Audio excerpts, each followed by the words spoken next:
Hello students, इस video में हम एक बहुत ही इम्पोर्टेंट कंपाउंड के बारे में डिस्कस करेंगे। कंपाउंड का नाम है सल्फ्यूरिक एसिड।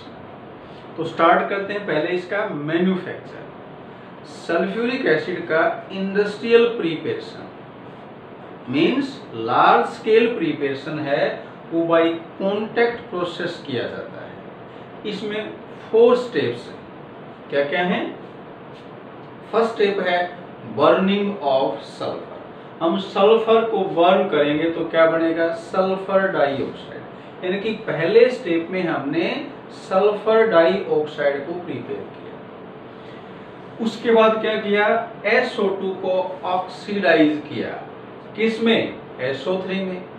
अब SO3 में इसको ऑक्सीडाइज करेंगे तो कैटालिस्ट लिया है V2O5, वेनेडियम पेंटॉक्साइड। और यहां पर हम देख रहे हैं एनर्जी रिलीज हुई है, मतलब ये जो रिएक्शन है ये एक्सोथर्मिक है। तो ये इस मैन्युफैक्चर का, इस प्रिपरेशन का की स्टेप है। नेक्स्ट है adsorption of SO3 in H2SO4। यहां पर माइंड में क्वेश्चन आता है कि हम सल्फ्यूरिक एसिड को ही प्रिपेयर कर रहे हैं और उसी में SO3 को एब्जॉर्ब करें। ऐसा कैसे हुआ? हमने इनिशियली सल्फ्यूरिक एसिड को किसी स्मॉल स्केल मेथड की हेल्प से स्मॉल स्केल में थोड़ी अमाउंट में प्रिपेयर किया। उसको ज्यादा अमाउंट में कन्वर्ट करने के लिए हम ये स्टेप यूज कर रहे हैं। तो हमने जब SO3 को सल्फ्यूरिक एसिड में एब्जॉर्ब किया तो क्या बन गया? Oleum, pyrosulphuric acid. और उसके बाद क्या किया? ओलियम का डाइल्यूशन, ओलियम को वाटर से ट्रीट किया तो अपने पास क्या गया? Sulphuric acid. तो ये इसका हमने एक्सप्लेन किया manufacture by contact process. Next start करते हैं प्रॉपर्टीज। ये कलरलेस सब्सटेंस है, डेंस ऑयली लिक्विड है, इसकी डेंसिटी हाई होती है with a specific gravity of 1.84 means ये वाटर से 1.84 टाइम्स डेंस है। मेल्टिंग पॉइंट इसका 611 केल्विन है और freezing point 283 kelvin. Sulphuric acid को वाटर में डिसॉल्व करते हैं तो ये एक हाईली एक्सोथर्मिक प्रोसेस है। जब सल्फ्यूरिक एसिड को वाटर में डिसॉल्व किया जाता है तो इसमें large amount of heat release होती है।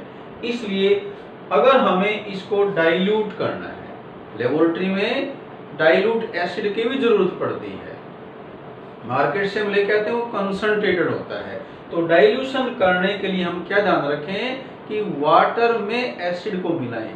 हमने पहले जैसे एक बीकर लिया, उसमें वाटर लिया और उसमें स्लोली ऐड किया कंसंट्रेटेड सल्फ्यूरिक एसिड और उसको साथ साथ क्या करते रहेंगे? स्टिर करते रहेंगे ताकि हीट साथ साथ रिलीज होती रहे। अगर हमने रिवर्स कर दिया, हमने पहले कंटेनर में जैसे बीकर है एसिड ले लिया कंसंट्रेटेड, उसमें अगर वाटर ऐड कर देंगे तो क्योंकि ये हाईली एक्सोथर्मिक प्रोसेस है, इसमें large amount of heat release होती है, तो हो सकता है कि जो बीकर है वो टूट जाए। ये भी पॉसिबिलिटी है कि इतनी ज्यादा हीट इवॉल्व हो कि एसिड अपने फेस पे या कहीं पर भी गिर जाए। तो इसमें डाइल्यूशन करते वक्त ये प्रिकॉशन रखते हैं कि हमेशा वाटर में एसिड को स्लोली ऐड करें विद कांस्टेंट स्टीरिंग, लगातार उसको स्टीर करते रहें ग्लास रॉड से। अदरवाइज क्या बताया? हीट ज्यादा होगी तो वो कंटेनर को ब्रेक कर देगी। तो ये प्रिकॉशन है फॉर डाइल्यूशन। ये फिजिकल प्रॉपर्टी थी, ये chemical property.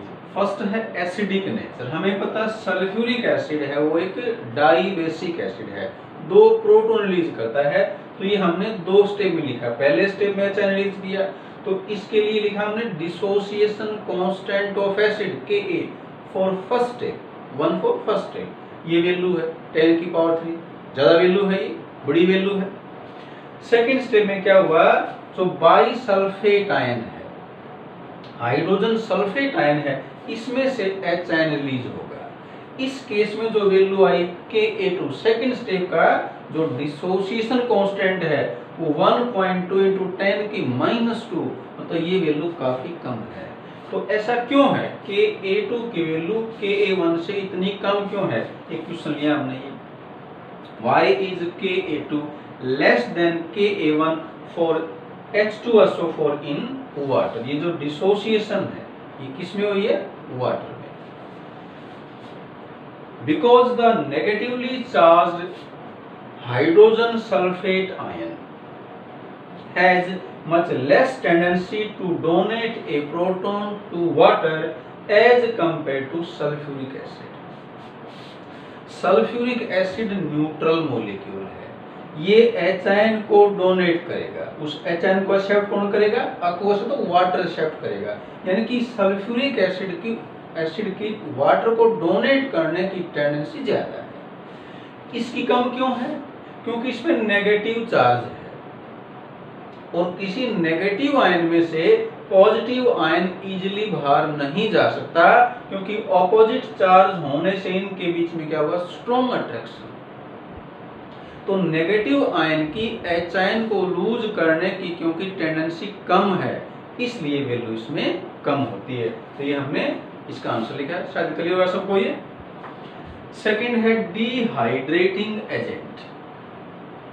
Dehydration means loss of water.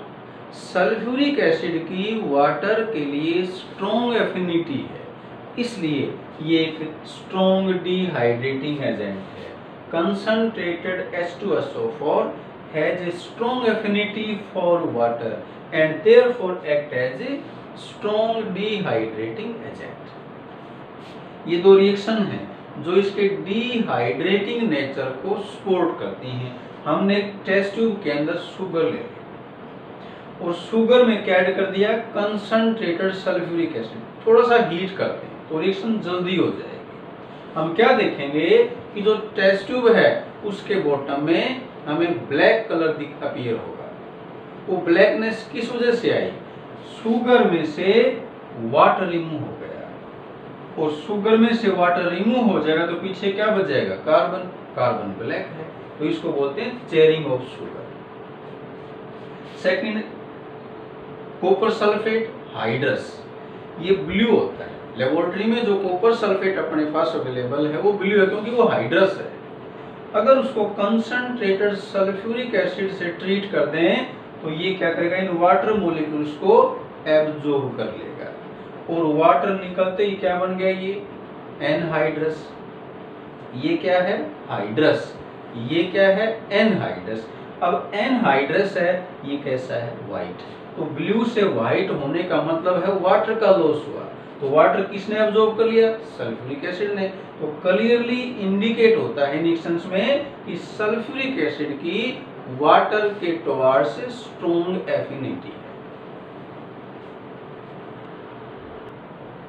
Third chemical property है ऑक्सीडाइजिंग एक्शन। सल्फ्यूरिक एसिड है ये एक मॉडरेटली स्ट्रॉन्ग ऑक्सीडाइजिंग एजेंट है, न तो ज्यादा वीक है न ज्यादा स्ट्रॉन्ग है। अगर हम कंपेयर करें with phosphoric acid and nitric acid तो ये इन दोनों के बीच में आता है। नाइट्रिक एसिड तो स्ट्रॉन्ग ऑक्सीडाइजिंग एजेंट है, लेकिन कंसंट्रेटेड सल्फ्यूरिक एसिड उसके कंपैरिजन में स्लाइटली वीकर है। तो ये हमने कुछ रिएक्शंस लिखी हैं जो इसके ऑक्सीडाइजिंग नेचर को सपोर्ट करती है, एक्सप्लेन करती है।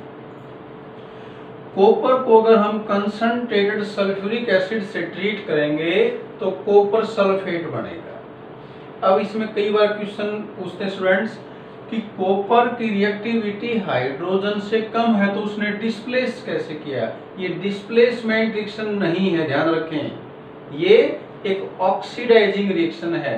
देखो कैसे होती, मैंने इसको यहाँ एक्सप्लेन किया। लिखने के लिए तो सिंगल लाइन सफिशिएंट है, लेकिन समझने के लिए मैंने इसको 3 स्टेप में लिखा है। सल्फ्यूरिक एसिड डिकम्पोज होता है तो क्या क्या बनाता है? SO2, वाटर और नेसेंट ऑक्सीजन। कोई भी सब्सटेंस नेसेंट ऑक्सीजन देता है तो वो ऑक्सीडाइजिंग एजेंट है। अब ये नेसेंट ऑक्सीजन कॉपर को ऑक्सीडाइज करेगी तो यहाँ से हमें क्लियर है कि सल्फ्यूरिक एसिड ने कॉपर को क्या कर दिया, ऑक्सीडाइज। अभी जो कॉपर ऑक्साइड बना है ये नेचर में बेसिक है, तो जो ही ये बनेगा कंबाइन कर लेगा किसके साथ, सल्फ्यूरिक एसिड के साथ, और क्या बन जाएगा, कॉपर सल्फेट। तो ध्यान दें कि कॉपर ने हाइड्रोजन को डिस्प्लेस नहीं किया, जबकि हुआ क्या है, सल्फ्यूरिक एसिड ने कॉपर को ऑक्सीडाइज किया है। तो इसमें बाकी प्रोडक्ट्स क्या क्या आ जाएंगे, SO2 और वाटर, ये सभी केस में आएंगे। ये ऑक्सीजन ही ऑक्सीडाइज करती है। अगर हम सल्फर को ट्रीट करें तो सल्फर को ये ऑक्सीडाइज करेगा तो क्या बनेगा, SO2, और साथ में क्या आएगा, वाटर। कार्बन को अगर ट्रीट करते हैं विद कंसंट्रेटेड सल्फ्यूरिक एसिड तो कार्बन को ऑक्सीडाइज कर देगा CO2 में, और साइड प्रोडक्ट क्या आते हैं, SO2 वाटर। अब हमने कुछ क्वेश्चंस लिए हैं, ये in text 7.23। Mention 3 areas in which H2SO4 plays an important role. मतलब क्या पूछा आपने से, यूजेस ऑफ सल्फ्यूरिक एसिड, ये कहाँ कहाँ यूज होता है, इसकी कुछ ऐसे 3 एरिया बताएं जहां ये यूज होता है। इट इज यूज्ड, फर्स्ट लिखा हमने, to manufacture fertilizers such as ammonium sulphate etcetera. Second है इन लेड स्टोरेज बैटरी, हमें पता है लेड स्टोरेज बैटरी में 38% concentrate H2SO4 as an electrolyte use होता है। थर्ड है इन द पेट्रोलियम रिफाइनिंग, और फोर्थ है इन डिटर्जेंट इंडस्ट्री। नेक्स्ट आता है write the conditions to maximise the yield of H2SO4 by contact process. ऐसी conditions बतानी है जिससे सल्फ्यूरिक एसिड की अमाउंट मैक्सिमम फॉर्म हो। तो ये जैसे हमें कुछ टाइम पहले बताया था की स्टेप है, कांटेक्ट प्रोसेस का ये की स्टेप है। हमें क्लियर है ये एक्सोथर्मिक प्रोसेस है, और जो जितने भी एक्सोथर्मिक रिएक्शंस हैं वो हमेशा लो टेम्परेचर पे ही कैरी आउट करने पड़ते हैं, क्योंकि according to Le Chatelier principle अगर हम किसी इक्विलिब्रियम प्रोसेस में टेम्परेचर इंक्रीज करते हैं तो इक्विलिब्रियम उस डायरेक्शन में शिफ्ट होता है जिसमें हीट एब्जॉर्ब होती है। तो ये जो हीट है ये किसकी है, फॉरवर्ड की, नेगेटिव है, रिलीज हुई है, तो बैकवर्ड में क्या होगी, एब्जॉर्ब। तो टेम्परेचर बढ़ा देंगे तो ये रिएक्शन किस में जाएगी, बैकवर्ड में। सल्फ्यूरिक एसिड की अमाउंट मैक्सिमम कब आएगी, जब ये मैक्सिमम हो। तो इसलिए टेम्परेचर क्या रखना पड़ेगा, लो, क्योंकि हाई टेम्परेचर पे तो ये वापस इस तरफ आ जाएगा, SO3 डिकम्पोज हो जाएगा SO2 में, क्लियर है में। तो एक कंडीशन क्या होगी, लो टेम्परेचर। सेकेंड, अब ये गैसियस रिएक्शन है, और गैसियस रिएक्शन पे प्रेशर का इफेक्ट होता है। कैसे होता है, प्रेशर इंक्रीज करेंगे तो इक्विलिब्रियम उस डायरेक्शन में शिफ्ट होता है जिसमें नंबर ऑफ मोल्स कम होते हैं। किसके अकॉर्डिंग है ये, ली चैटलियर प्रिंसिपल। तो देखें यहाँ लेफ्ट में 2 और 1 3 मोल्स हैं, राइट में 2 मोल्स हैं। तो प्रेशर इंक्रीज करेंगे तो किस तरफ जाएगा इक्विलिब्रियम, जहां नंबर ऑफ मोल्स कम है, मतलब फॉरवर्ड डायरेक्शन में। हमें किस में चाहिए, ये फॉरवर्ड में, ताकि ये मैक्सिमम बने। तो क्या कंडीशन होगी, low temperature and high pressure. क्या कंडीशन है ये, ध्यान दें थोड़ा सा, low temperature and high pressure. तो ये वो कंडीशंस हैं जिसमें सल्फ्यूरिक एसिड की मैक्सिमम यील्ड बनेगी। नेक्स्ट क्वेश्चन है, what happens when, first part, concentrated H2SO4 is added to calcium fluoride. Second है SO3 is passed through water. अगर हम कैल्शियम फ्लोराइड को सल्फ्यूरिक एसिड से ट्रीट करेंगे तो क्या बनेगा, हाइड्रोजन फ्लोराइड और कैल्शियम सल्फेट। और SO3 को अगर वाटर में पास करेंगे तो क्या बनेगा, सल्फ्यूरिक एसिड। अब यहाँ भी अपने माइंड में क्वेश्चन आता है कि सल्फ्यूरिक एसिड प्रिपेयर करते हैं तो SO3 को वाटर में पास क्यों नहीं किया। हमने उसको किस में एब्जॉर्ब किया था? कंसंट्रेटेड H2SO4 में। वाटर में एब्जॉर्ब क्यों नहीं करते? तो मैंने स्पेशली यहां मेंशन किया है, SO3 is not absorbed in water directly to form H2SO4 because it results in the formation of mist of acid। अगर SO3 को डायरेक्ट वाटर में पास कर देंगे तो एक मिस्ट फ्यूम्स बन जाएंगी, क्लाउड की तरह से बन जाएंगी, which does not condense easily। और उस मिस्ट को इजीली कंडेंस नहीं कर सकते। तो ये प्रॉब्लम आती है अगर SO3 को वाटर में पास करते हैं। तो बेटर हम क्या करते हैं? SO3 को कंसंट्रेटेड H2SO4 में पास करते हैं जिससे ओलियम बनता है, और फिर ओलियम का क्या करते हैं? हाइड्रोलाइसिस, उससे अपने डाइल्यूशन कर दे, उससे अपने पास क्या आता है? Sulphuric acid in large amount.